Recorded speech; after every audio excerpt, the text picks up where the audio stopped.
মূল সিলেট শহরে যে মণিপুরীদের একটা রাজবাড়ি আছে, মণিপুরী রাজার বাড়ি আছে, সেটা হয়তো আমরা অনেকেই জানি না। ভারতের মণিপুর থেকে মণিপুর রাজ্যের যিনি রাজা ছিলেন তিনি কেন মণিপুর রাজ্য ছেড়ে এই সিলেট অঞ্চলে আসছিলেন তার সব কিছু জানতে এবং আপনাদেরকে জানাতেই আজকে আমি আসছি মণিপুর রাজার রাজবাড়িতে। তো চলুন আজকে জেনে নেওয়া যাক এই মণিপুর রাজার সিলেট আগমন সম্পর্কে সবকিছু। আমি তো মণিপুরি, ভাষার মধ্যে 19-20 থাকতে পারে আমাদের, ঠিক না? এর মধ্যে আমি বলছি এখানে রাজা আসলেন গম্ভীর সিং, ওইটা ব্রিটিশের সাথে যখন যুদ্ধ হইল তখন কিন্তু মণিপুরীরা, তখন তো বন্দুক ছিল না আমাদের মণিপুরীদের, ঠিক না? আর তখন তাদের সাথে যুদ্ধ করতে না পেরে গম্ভীর সিং এখানে চলে আসলেন। আমাদের বিগ্রহ আছে, নিতাই গৌর নিতাই 2 বিগ্রহ এখানে বাঁধতে, তারপরে এখানে চলে আসলেন। এখনো দুটো বিগ্রহ নিয়ে, হ্যাঁ, এই বিগ্রহ কিন্তু এখনো পূজিত।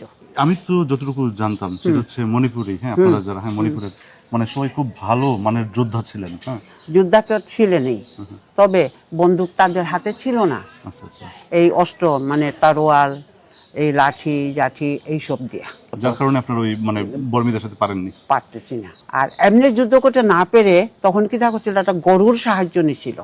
গরুর মাঝখানে ব্রিটিশরা ঢুকে পড়ছে। হ্যাঁ, তারপরে আমরা তো পূজা করি, আমরা মারি না, পূজা করি। তাদের মাঝখানে ঢুকে তারপরে গিয়া মণিপুরে ঢুকে পড়লো। আচ্ছা আচ্ছা, ঢোকার পরে গিয়া তারা এই বন্দুকের অস্ত্র চালু করতে থাকলো। আর আপনারা মানে হেরে গেলেন? আমরা হেরে গেলাম। আর আপনারা তখন মণিপুর রাজ্য ছেড়ে বাধ্য হলেন এই সিলেট অঞ্চলে আসতে। হ্যাঁ, আর তারপরে রাজা কি আবার চলে গেছিলেন?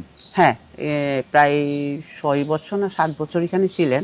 উনার নামানুসারে, গম্ভীর সিং এর নামানুসারে আমাদের এই রাজবাড়িটার মণিপুরি রাজবাড়ি। মূল রাজবাড়ি যেটা ছিল সেটা এখন কই? মূল রাজবাড়ি ছিল এটা গিয়া এখানে না, আরেকটা রাজবাড়ি আছে। আচ্ছা, ওইটা কি আছে মূল বাড়িটা? এখন তো ওইখানে সব মুসলিম, সব মুসলিম। আচ্ছা আচ্ছা, ওই রাজার কি কোনো বংশধর বা কেউ কি আছেন না? আপনি কি তার বংশধর নাকি? না, ওনার বংশধর এখানে না। এখানে 7 বছর থাকার পরে তো স্ত্রী সারা তো ছিলেন এখানে। হ্যাঁ, এখান থেকে যাওয়ার পরে ওইখানে মণিপুরে গিয়ে আবার বংশধর হয়েছে, এখানে কোনো বংশধর নেই। তো আপনারা ওনার মানে সেবায়েত। সেবায়েত, তো তখন আপনাদের কাজ কি ছিল সেবায়েতের? এই যে মণিপুরি রাজার যে আপনারা সেবায়েত ছিলেন। সেবায়েত মানে আমাদের ঠাকুর আমরা সেবা করতাম, যত্ন করতাম, রাঁধতাম, খাওয়াইতাম। আচ্ছা আচ্ছা, এটাই ছিল তখন আপনাদের আমাদের।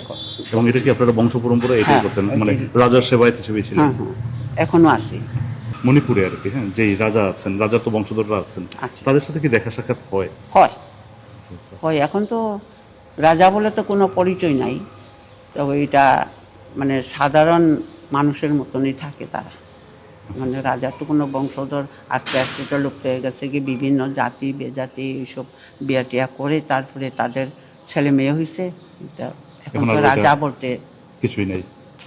আপনারা হচ্ছেন ব্রাহ্মণ। এই যে ক্ষত্রিয় ব্রাহ্মণ, এইটা আসলে কি? মানে এটা ক্ষত্রিয়রা মানে তখনকার দিনে যুদ্ধ করতো শুধু, বা এই সম্পত্তি এইসব তারা তত্ত্বাবধান করতো।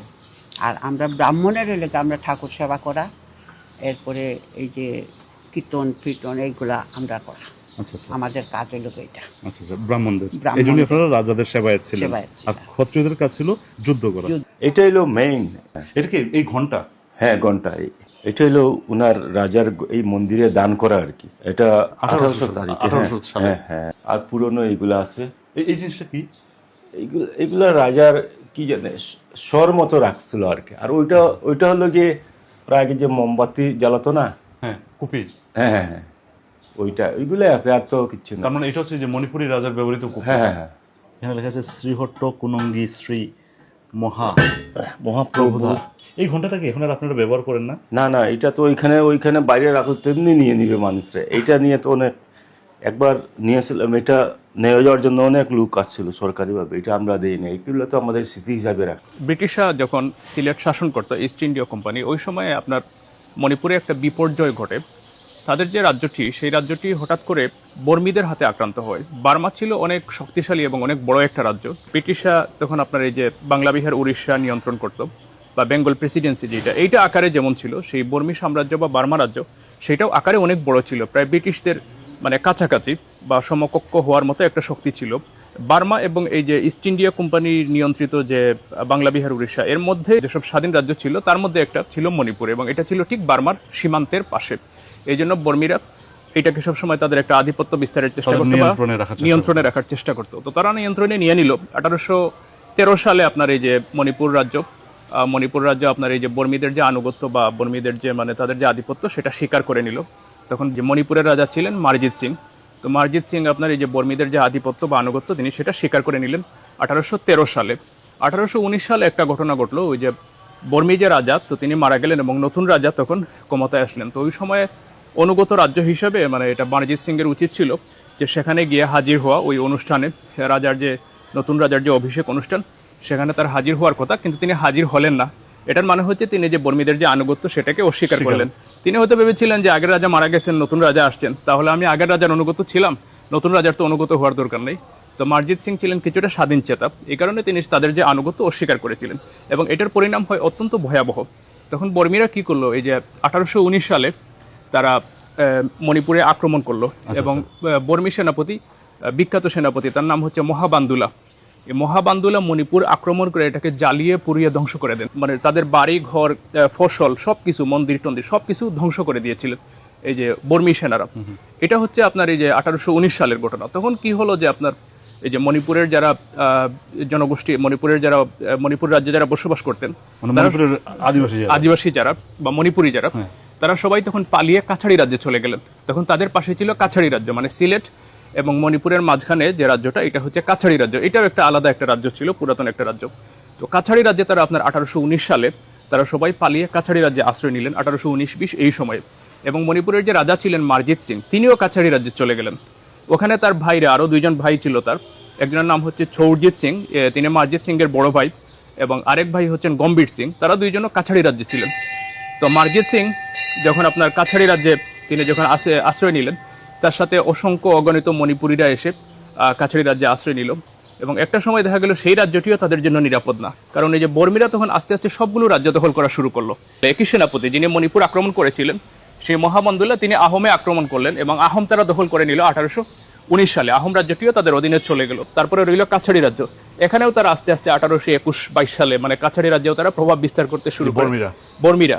এবং 1823 সালের মধ্যে পুরো কাছাড়ি রাজ্যটিও হচ্ছে এই যে আপনার বর্মীদের দখলে চলে গেল। তো মারজিৎ সিং, তারপরে গম্ভীর সিং, ছৌরজিৎ সিং, তারা তিন ভাই, তখন তাদের আর যাওয়ার জায়গা কোথায়, তারা চলে আসলেন তখন ব্রিটিশ শাসিত সিলেটে। এই জায়গায় আমরা যেখানে দাঁড়িয়ে আছি, এখানে তারা বিশাল জায়গা কিনলেন। এই যে সিলেটের যে কালেক্টর ছিলেন, ব্রিটিশ ইস্ট ইন্ডিয়া কোম্পানির যে কালেক্টর, সেই কালেক্টরের কাছ থেকে তারা, রাজাদের তো ওই যে স্বর্ণ মুদ্রা, রৌপ্য মুদ্রা এগুলো থাকে, রাজারা অনেক ধনী হয়, তো তারা টাকা দিয়ে এটা কিনেছিলেন, ওই ইয়ার কাছ থেকে